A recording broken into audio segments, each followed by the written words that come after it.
Mga pro for today's video, marami po akong na-receive ngayon para yung mga 110 na unit. O 110 po na kamukha nito speaker at yung 110 na amplifier. Kalimitan po ang nangyayari na isasaksak nila sa 220 kasi hindi po nalalaman ng may-ari na ano pala siya, 110 pala siya. Ay dito po sa atin sa Pilipinas, ang kuryente natin is 220 volts. Yung mga galing pong ibang bansa, kalimitan po yan, yung iba po ay 110 at mayroon naman po mga auto volts, pwedeng 110, pwedeng 220. Ngayon, itong napansin ko lang po, ito kamukha nito is 110 po ito at nawalan po siya ng power na isaksak po siya sa 220. Ito po ay edifier, magandang klase na speaker. Yan. At nawalan po siya ng power at naisaksak po ito. Nakita ko, chinik ko, ang sira niya po ay sira yung kanyang pinaka-transformer open at saka sira rin po yung regulator, may capacitor din po na sira. Ayun. At ganun din po itong isa, oh. Itong isa. Yan. Itong isa. Itong amplifier na aking ginawa, ayan, oh. Itong Pioneer na aking ginawa ay 110 din po ito. Yan. At ang naging sakit din po niyan, naisaksak din po siya sa 220. Ngayon, tuturuan ko po kayo para hindi kayo tuturuan ko para hindi po maulit yung mga ganitong problema. Yan. Kailangan po, lalo na pag mga galing ibang bansa po, lalo na hindi nyo alam kung 110 o 220, ang unang-unang titingnan nyo po sa gamit nyo, turuan ko kayo para hindi kayo maulit yung mga ganito. Bago nyo isaksak, tingnan nyo po yung pinakalikod. Dito po. Ayan. Ayan. Dito.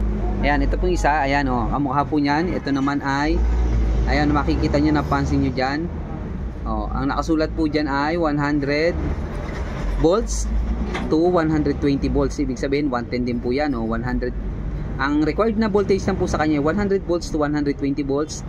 60 to 50 Hz and 24 watts lang po yung consumption niya pagdating sa kuryente. Yun lang po, ganun lang po kalakas ang nakakain itong speaker na to. At 110 yan.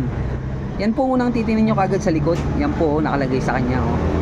Ito po, makikita nyo dyan kung siya ay 110 or 220 para hindi po kayo nalilito. Pagka halimbawa binigay po sa inyo yung unit, kamukha nito binigay sa kanya, hindi niya alam na 110, yan automatic po, tingnan nyo dito sa likod, oh. Ayan, oh. Dito, oh, nakamalapit po sa may saksakan niya. Ayan, oh, nakasulat naman po, linaw-linaw, 100 volts to 120 volts and 50, 60, 24 watts. Yan. Ganun din po itong isa nga, oh. Ayan, oh, para malapit po, mapapakita ko sa inyo. Ayan, oh. Oh, eto po, oh. Ang linaw-linaw niya, no. 120 volts. Ayan po, oh. At consumption 240 watts. Yan. Makikita nyo po yan pag sa mga ganito pong ano, nakadikit yan sa mga model. Ayan, oh. Ayan na yung model, oh. Ayan, oh. Makikita nyo magkakasama po yung kanyang ano dyan, kumbaga identification, pagbabasihan nyo po kung siya ay 110 to 20 yung watts, lahat po magkakasama yan dyan na makikita nyo sa likod. Yun po ang unang-unang yung titingnan para hindi po nyo maisaksak sa 220, lalo na po pag mga 110. Nakakapanghinayang po kasi lalo na pagka mga bago pa. At mayroon din po tayo mga kaprop na mga ano, na mga unit naman, mga amplifier, mga TV, yan, TV na auto volt. Ang ibig sabihin po ng auto volt, pwede po siya sa 110 at pwede po siya sa 220. Kamukha po nito, pakikita ko sa inyo, may nakasulat din po yan sa likod. Pakikita ko po sa inyo, ito. Ayan, ito po kamukha nito, oh. Ito po isang amplifier na Yamaha. Ayan, ito po, oh. Ayan, kamukha po nito, ito, mapapansin nyo dito sa likod, oh, nakasulat po yan. Ay, ito, nakita po nyo, oh. Yamaha, ayan, dyan yung kanyang model. And then, ayan po yung kanyang, oh, nakasulat po dyan, 110, 120, ayan, 220, and 240 volts. Yan, oh, nakalagay po, oh. Ibig sabihin po nito ay auto volt siya. Pwede siya sa 110 at pwede sa 220. Ito, may selector voltage din siya. Yan, kagandahan, makikita mo, oh. Yan, nakaset siya sa 220, 240 volts. Yan. At pwede rin siya sa 110, pwede rin po siya sa 220. Ayan, nakalagay din po yung consumption kung ilang watts yung kanyang, hindi po yan watts ng sa lakas ng kanyang sounds o yung output sounds, hindi po. Ito po ay lakas ng kanyang consume sa kinakain ng kuryente. Ayan po, 200 280.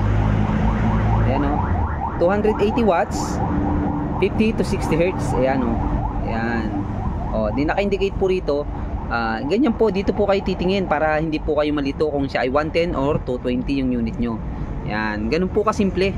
O, para hindi po kayo malito. Yung iba po niyan talaga ay may mga auto bolt. Yun po ang kagandahan doon sa iba. Yung mga kalimitan po naman yung iba na bibili natin pag dito na sa atin ay mga auto bolt. Ayan. O, ganun lang po kasimple. Ayan. O, at least kahit pa paano po may idea na kayo. Kasi ito po ginawa ko lang itong video na ito para po malaman nyo kasi nga po ito naka-receive ko agad ako 2 unit, isa po yung problema. Lagi pong naisasaksak nila sa 220. At sabi nga nung isang customer ko, paano malalaman kung halimbawa na 110 or 220 kasi hindi ko naman alam, sabing ganon. Yan, ito po napakaliwanag nyo. Tingnan mo po dito sa likod, may nakasulat po yan. No? Yan, makikita nyo kagad yan dito. Yan, sundan nyo lang to. Mukha nito nakalagay, naka-indicate, makikita nyo pa yung kain ng consumption nya. Kahit sa mga rice cooker, makikita nyo, di ba, nakalagay doon. So, 220 volts, 800 watts, matataas ang mga consumption niya, mga rice cooker yan. Kahit alin pong mga gamit, may nakalagay po yan. Makikita nyo yung consumption niya, kung gaano kalakas yung kanyang kain ng kuryente.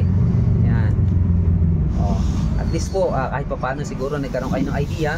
Ayun, at paki-support naman po yung aking YouTube channel na Rayproof TV, and then at paki-follow po ako para sa mga bago ko pong viewers.